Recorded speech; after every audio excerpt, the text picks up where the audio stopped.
अस्सलाम वालेकुम। जो आज की वीडियो है वो हमारी है लॉजिकल ऑपरेटर्स के ऊपर। जो लॉजिकल ऑपरेटर होते हैं जैसे कि एंड है, और है, नॉट है, उसके ऊपर आज बात होगी। वीएस कोड के ऊपर चलते हैं। सिंपल ये लॉजिकल ऑपरेटर है एंड और नॉट, जिन्हें हम अपने प्रोग्राम में ज़रूरत के मुताबिक यूज़ करते हैं। एंड ऑपरेटर है और दो इनपुट्स हैं, ए एंड बी। अब एंड ऑपरेटर का मैथमेटिकल एक्सप्रेशन होता है कि इनपुट दो, जो आपके पास दो इनपुट्स हैं उसको मल्टीप्लाई करते हैं हम। अब ट्रुथ टेबल इसका कैसे है, ए और बी। अगर ए वाली कंडीशन आपके पास फॉल्स है और बी वाली फॉल्स है तो आउटपुट आपके पास फॉल्स आती है। और अगर ए वाली कंडीशन फॉल्स है, बी वाली ट्रू है, तब भी आपके पास फॉल्स ही आएगा। अगर ए वाली कंडीशन ट्रू है, बी वाली फॉल्स है, तब भी फॉल्स आएगा। और अगर ए वाली कंडीशन ट्रू है, बी वाली भी ट्रू है, तो आउटपुट ट्रू आएगा। अब यहाँ पर ये समझ लेते हैं कि ट्रू होता क्या है। जो ट्रू है वो इक्वल है 1 के बाइनरी में, और हमारे पास जो फॉल्स है उसको आप कह सकते हैं वो है 0 के इक्वल। तो जब ए मल्टीप्लाई बाय बी करते हैं हम, और अगर ए में हमारे पास है, सपोज करें कि 0, और इसको मल्टीप्लाई करेंगे हम 1 के साथ, तो आंसर हमारे पास 0 ही आता है, यानी कि फॉल्स ये लिखा हुआ है। ए फॉल्स है और बी ट्रू है, तो आंसर हमारे पास फॉल्स ही आएगा।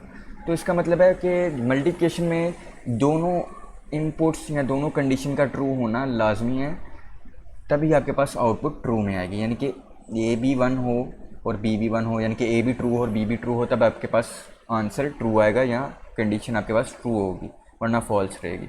अब इसको समझाने के लिए मैं वही रेंज वाला क्वेश्चन ले लेता हूँ, सबसे आसान है। मैं कहता हूँ कि मैंने इंटीजर नंबर लेना है। इनपुट जो फंक्शन है वो हमें स्ट्रिंग देता है हमेशा, तो मैंने इसके साथ इंट लिख दिया ताकि मेरे पास नंबर इंटीजर में आ जाए। और मैं लिखता हूँ इफ़ जो मैं नंबर एंटर कर रहा हूँ वो ग्रेटर है इक्वल टू 0 एंड लेस है इक्वल टू 5 के, तब मेरे पास प्रिंट हो जाए number is in the range between 0 and 5। अगर 0 और 5 के दरमियान नहीं है तो मैं फिर एक कंडीशन लिखता हूँ, एल्स की नहीं बल्कि एल इफ़ की। एल इफ़ ए ग्रेटर है equal to 6 and a less than equal to 10। तो फिर मैं प्रिंट करके लिख देता हूँ कि जो नंबर है हमारे पास वो है 6 और 10 की रेंज में। सॉरी, ये ओ लिखती है, इसको 0 करना। और अगर 0 और 10 की रेंज में नहीं है तो एल्स की एक कंडीशन लिख लेते हैं कि नंबर 10 से बड़ा है, बस ये कह देते हैं नंबर इज़ ग्रेटर देन 10। अब इसको जब मैं चलाऊँगा, ये देखें, और इसमें मैं एंटर करता हूँ 4। अब यहाँ पे देखते हैं condition wise 4 greater than equal to 0, यानी कि ये वाली कंडीशन ट्रू है, 0 से तो बड़ा है ना 4। एंड का ऑपरेटर लगा हुआ है, and 4 less than equal to 5, ये भी ठीक है कि 4 5 से तो लेस है। तो हमारे पास आपने पहले वाली ये वाली चीज़ है इसको ए समझ लेना है, और ये दूसरे वाला जो आपके पास है उसको आपने बी समझ लेना है। अब ए में भी जो चीज़ है वो ट्रू हो रही है और ये वाली चीज़ भी ट्रू हो रही है, तो हमारे पास कंडीशन क्या होगी, ट्रू, यानी कि हमारे पास यही वाली कंडीशन इफ़ वाली चलेगी। और आगे भी चेक कर लेते हैं क्या मैं वाकई ठीक कह रहा हूँ कि नहीं। 4 ग्रेटर देन इक्वल टू 6, ऐसा हो ही नहीं सकता कि 4 इक्वल तो नहीं है लेकिन ग्रेटर भी नहीं है 6 से, तो हमारे पास एक जो है कंडीशन वो फॉल्स आ गई है वैल्यू। तो इसका मतलब है एक भी अगर फॉल्स है आपके पास तो आपके पास आउटपुट फॉल्स है, वो चलेगी नहीं। और एल्स वाली तो वैसे नहीं चलनी क्योंकि वो 10 से ग्रेटर के ऊपर ही चलेगी। तो हमारे पास जब मैं एंटर करूँगा तो मेरे पास number is in the range between 0 and 5 ये आ जाना चाहिए प्रिंट होकर। नीचे देखते हैं, ये देखें ये आ गए। और अगर मैं इसको दोबारा चलाता हूँ और अब मैं इसको करता हूँ 7, अब ये देखिए 7 ग्रेटर है 0 से, ट्रू है, मगर 7 लेस दैन इक्वल टू 5 नहीं है, इक्वल तो नहीं है मगर लेस भी नहीं है 5 के, तो एक फॉल्स आ गया आपके पास। ये वाली कंडीशन चल रही है, पहले वाली ट्रू और ये वाली फॉल्स। तो चूँकि मैंने आपको बताया कि ये पहले वाला जो भी आपके पास आ रहा है वेरिएबल ग्रेटर दैन कोई भी चीज़, तो आप उसको ए समझ लें, और ये जो दूसरे वाली आपके पास एंड के बाद चीज़ आ रही है आप इसको बी वाली जो इनपुट है वो समझ लें। तो एक आपके पास कंडीशन ट्रू है, यहाँ पे फॉल्स है, और दोनों के दरमियान एंड है, तो आपके पास टोटल जो कंडीशन है वो फॉल्स ही दिखाई देगी यहाँ पे। तो यानी कि ये वाली आपके पास जो चीज़ है, सॉरी ये नहीं, ऊपर वाली ए ग्रेटर दैन 0 ये ट्रू है, और a less than equal to 5 false है, क्योंकि मैंने 7 एंटर किया, तो ये वाली टोटल आपके पास कंडीशन फॉल्स हो जाएगी। मगर ये वाली चल जाएगी, 7 6 से बड़ा भी है मगर 7 10 से छोटा भी है, तो इसका मतलब है इस वाली कंडीशन को चलना चाहिए एलिफ की। और ये वाली तो वैसे नहीं चलेगी आपकी, क्योंकि ये तभी चलेगी जब कोई भी नंबर 10 से ग्रेटर है, यानी कि 11 से ऊपर जितने भी नंबर हैं।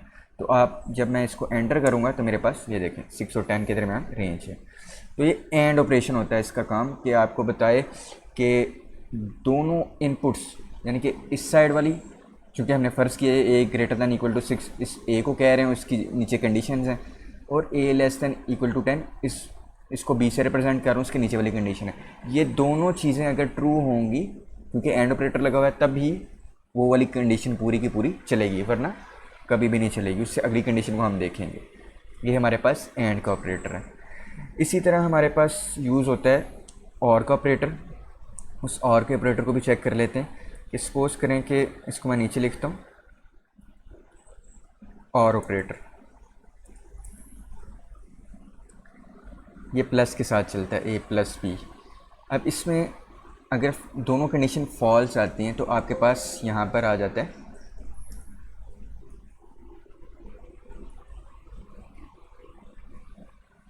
ट्रू। बल्कि इसको मैं नीचे लिखता हूँ ताकि कोड वाली जगह में आपके पास रहे इधर, और यहाँ पे ट्रू आ गया, और फॉल्स ट्रू, यहाँ पर भी आपके पास ट्रू ही रहेगा।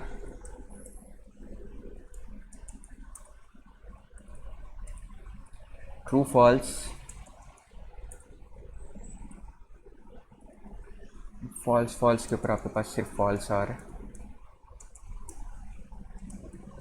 और ट्रू ट्रू के ऊपर ट्रू। हाँ जी, और ऑपरेटर का क्या काम होता है कि एक भी अगर आपके पास ये इनपुट है ए और बी, एक भी इनपुट के अंदर ट्रू आ रहा है तो आपके पास आउटपुट ट्रू आ रही है, यानी कि कंडीशन ट्रू हो रही है। अगर दोनों में फॉल्स आ रहा है तब आपके पास कंडीशन फॉल्स है। और इसका मैथमेटिकल ऑपरेशन ए प्लस बी के साथ है, और इधर भी करके दिखा देता हूँ।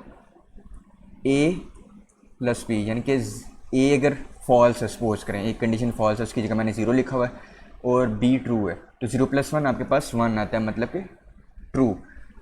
ये तब ही फॉल्स हो सकता है जब ये वाली दूसरी वाली कंडीशन भी फॉल्स हो, वरना हमेशा ये ट्रू ही रहेगा। यानी कि इसका आसान समझने का तरीका यह है कि ए और बी में से एक भी ट्रू हो गया तो आउटपुट आपकी ट्रू है, और फॉल्स सिर्फ तभी हो सकती है जब दोनों आउटपुट्स आपके पास फॉल्स हों। इसको कर लेते हैं, इसको ए इक्वल टू इंट इनपुट, इसको करके दिखा देता हूँ मैं आपको। सपोज करें कि एक कंडीशन है इफ़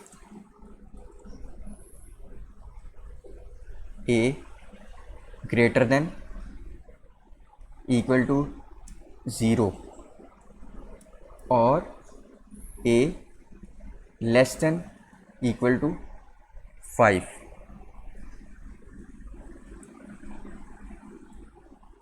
तो प्रिंट हो जाए हमारे पास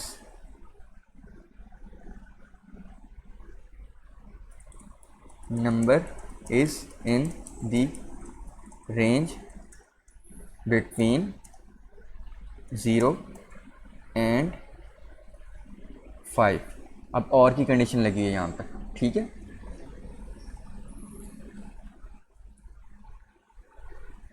एल्स प्रिंट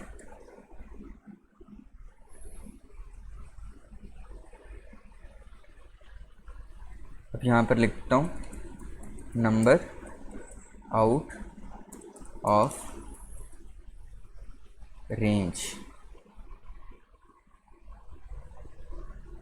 ये हो गया। अब ये जब मैं चलाऊंगा कंडीशन, अब ये देखिए कि मैं एंटर करता हूँ 7, 7 एंटर किया, 7 ग्रेटर दैन 0 है, मगर 7 लेस दैन इक्वल टू 5 नहीं है, यानी कि 7 0 से तो बड़ा है, बेशक इक्वल नहीं है लेकिन बड़ा तो है, लेकिन 7 ना 5 के इक्वल है ना लेस है, यानी कि ये वाली फॉल्स हो रही है जिसे मैं बी से रिप्रेजेंट कर रहा था, और ए वाली ये ट्रू हो रही है। ठीक है, तो मैंने यहाँ पर बताया कि एक बी इनपुट के ऊपर अगर आपके पास ट्रू आ रहा है तो वो कंडीशन चल जाएगी, इसका मतलब है इसको चलना चाहिए, एल्स नहीं चलेगी। अब मैं 7 रख कर मैं इसको प्रेस करता हूँ एंटर, ये देखें ये आ रहा है, number is in the range between 0 and 5, तो मेरे पास ये कंडीशन चल रही है। बेशक मैंने 5 से ग्रेटर दिया, लेकिन उसने और ने ये क्या किया है, और ने ये देखा कि एक भी इनपुट अगर आपके पास ट्रू है तो चल जाएगा, ये आ गया आपके पास। और अगर मैं एल इफ़ भी कर लूँ, elif a greater than equal to 6 और a less than equal to 10, अगर ये वाली चीज़ चलाता हूँ और मैं कहता हूँ कि मेरे पास नंबर 6 और 10 के बीच आना चाहिए,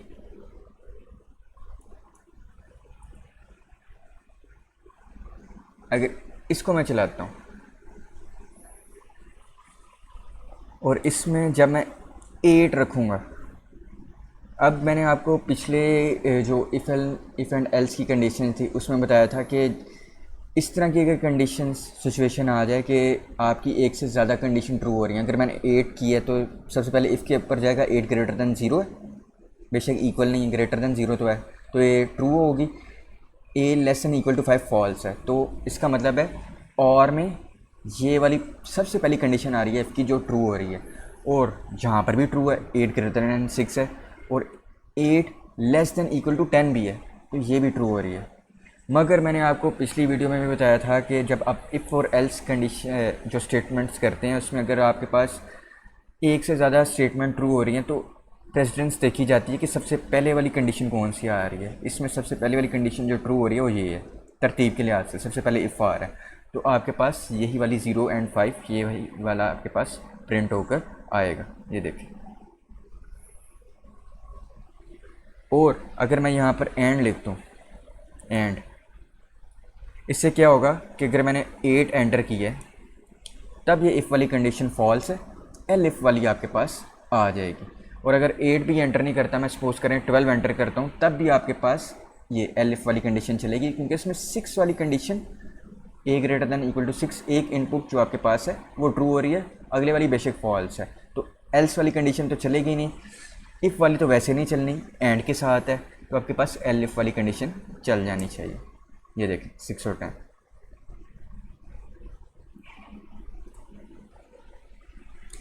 तो ये आपके पास और ऑपरेटर था।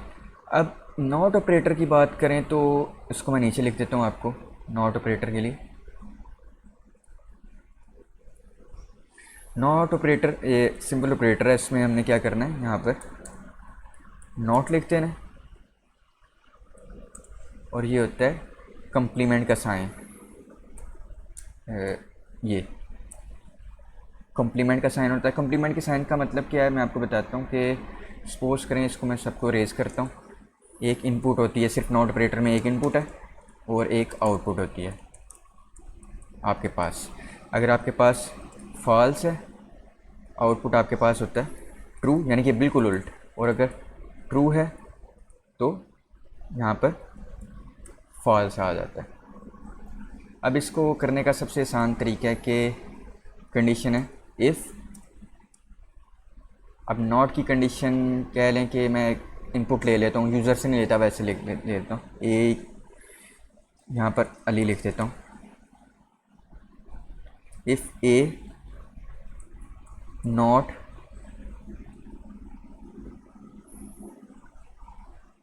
इक्वल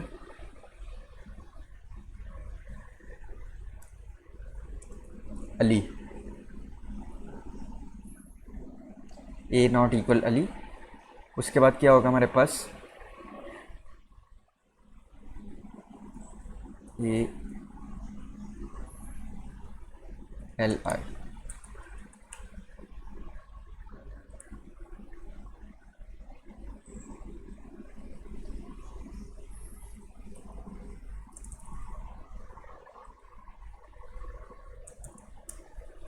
बल्कि नॉट आपको पहले लिखना पड़ता है इसके लिए जी।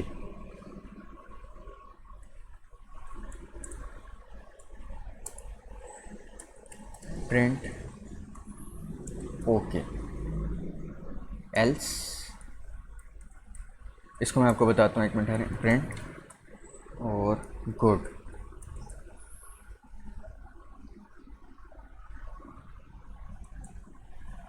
ठीक हो गया। अब इसमें मैं कर देता हूँ,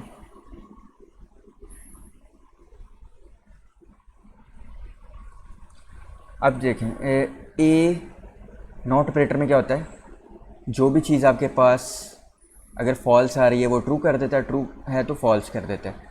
अब मैंने ए के अंदर अली रखा हुआ है, मैंने लिखा है इफ़ नॉट ए, नॉट हमेशा पहले आएगा ऑपरेटर, ये वाहिद ऑपरेटर है ये जो पहले आता है, क्योंकि कम्प्लीमेंट आपने करना होता है किसी चीज़ का, यानी कि जो आपके पास ट्रू आ रही है उसको फॉल्स करते हैं। अब ए में अली तो था, यानी कि मेरे पास चीज़ आ रही थी ट्रू, अली तो मैंने लिखा हुआ है ए के अंदर, मगर उसने क्या किया, जो उनके मेरी कंडीशन ट्रू हो रही थी ए में, तो आउटपुट के ऊपर उसने इसको फॉल्स कर दी। यानी कि इफ़ नॉट ए का मतलब है कि ए के अंदर जो अली है जिसकी वजह से वो ट्रू हो रहा था, तो वो चेंज होकर फॉल्स हो गया। फॉल्स होने से क्या हुआ है कि इफ़ वाली कंडीशन नहीं चलेगी, अब आपकी जो कंडीशन चलेगी वो इफ़ के अलावा जो कंडीशन होगी वो चेक करेगा, क्योंकि मेरे पास एक ही कंडीशन थी एल्स की, इसलिए वो प्रिंट मैंने करवाया गुड, वो मेरे पास प्रिंट हो गया। इसका सिंपल काम होता है नॉट का कम्प्लीमेंट करके लिख देना, यानी कि कोई चीज़ अगर आपके पास ट्रू आ रही है उसको फॉल्स कर दे, अगर फॉल्स आ रही है तो उसको ट्रू करके लिख दे। यहाँ तक आपके पास जो है ऑपरेटर्स लॉजिकल वो एंड हो जाते हैं। हमने जो आज पढ़ा है वो एंड और नॉट की ये सिंपल एग्जांपल कि अगर आपके पास कंडीशन ट्रू है उसको फॉल्स करना चाह रहे हो, सिंपल आपने नॉट लिख देना साथ वेरिएबल जिसमें वो चीज़ सेव है, तो वो कंडीशन पूरी की पूरी फॉल्स हो जाएगी और अगली वाली कंडीशन के ऊपर वो चले जाएगा। इसी तरह हमने और ऑपरेटर देखा कि और ऑपरेटर ए प्लस बी मैथमेटिकल से चलता है कि एक भी अगर आपके पास ट्रू है तो आउटपुट ट्रू है, यानी कि कंडीशन ट्रू है। और हमने आज देखा एंड ऑपरेटर सिंपल जो है, उसकी मैथमेटिकल ऑपरेशन क्या थी कि दो इनपुट्स मल्टीप्लाई हो रही हैं, यानी कि अगर एक भी इनपुट कंडीशन है फॉल्स है तो आउटपुट फॉल्स है आपके पास। इंशाल्लाह ताला जो नेक्स्ट वीडियो होगी हमारे पास वो कंपैरिजन ऑपरेटर के ऊपर होगी। हम कंपैरिजन ऑपरेटर जो डिफरेंट है उसके ऊपर कोड के ज़रिए चेक करेंगे कि वो कैसे काम करे। ओके जी, अल्लाह हाफिज़।